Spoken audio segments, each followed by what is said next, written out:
ስለዚህ አልማ አንዱ የችግር መፍቻችን ተቋም እንደሆነ እያያችሁት ነው።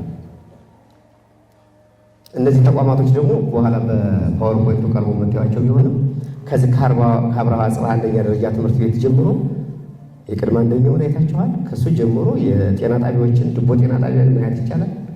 ተንታ ጤና ጣቢያን ማየት ይቻላል። ቦረቦር ቤተ ሙከራና ላይብራሪውን ማየት ይቻላል።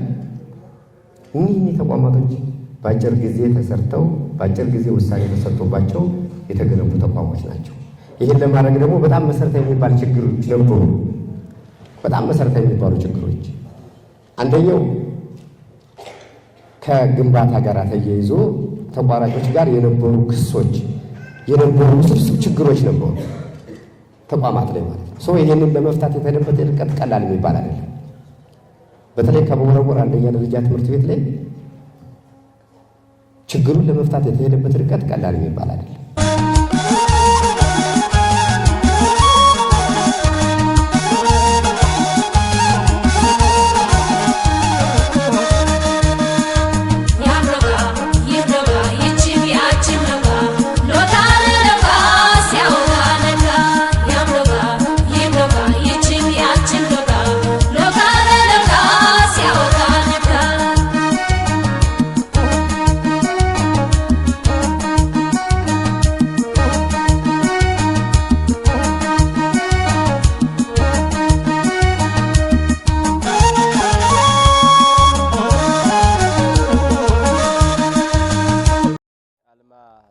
የወረዳችን አልማ ጽፈት ቤት በተለይ በ2018 በጀት ዓመት የተከናወኑ የልማት ስራዎችንና የ2019 በጀት ዓመት እቅድ ትውውቅ አጠቃላይ ለጉባኤ አባላት ያካሄደበት ሁኔታ አለ።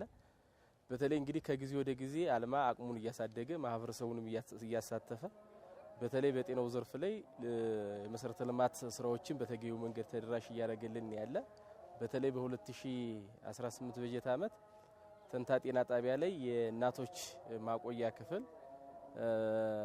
እውነት ለመናገር እናቶችን ምቹ፣ ሳቢ፣ ማራኪ በሚሆን መልኩ ዘመናዊን የጠበቀ ክፍል ከአልማ ከዩኒሴፍ ጋር በመተባበር የተገነባበት ሁኔታ አለ። ከዚህም ባለፈ ድቦ ጤና አጠባበቅ ጣቢያ ላይም አልማ ከወረዳው በጀት ጋር 40/60 በሚለው አቀናይቱ የተሰራበት ሁኔታ አለ። ይሄ ማለት በተለይ የእናቶችን ጤና አገልግሎት ተደራሽ ከማድረግ አኳያ ዘርፈ ብዙ ሚና አለው። በተለይ እናቶች ወደ ጤና ተቋም መጥተው እንዲወልዱ ከማድረግ አኳያ፣ ለእናቶች ምቹ የሆነ ኢንፍራስትራክቸር ከማሟላት አኳያ፣ ለህፃናት ምቹ የሆነ አካባቢ ከመፍጠር አኳያ ብዙ ስራው እየተሰራ ነው ያለ።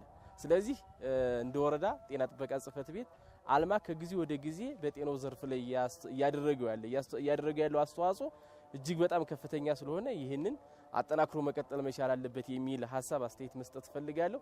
እንግዲህ በትምህርት ላይ በጤና ላይ በሌሎችም ሴክተር ላይ የሚታዩ የልማት ውጤቶች ማህበረሰቡን ያቀፈ መሆን መቻል አለበት።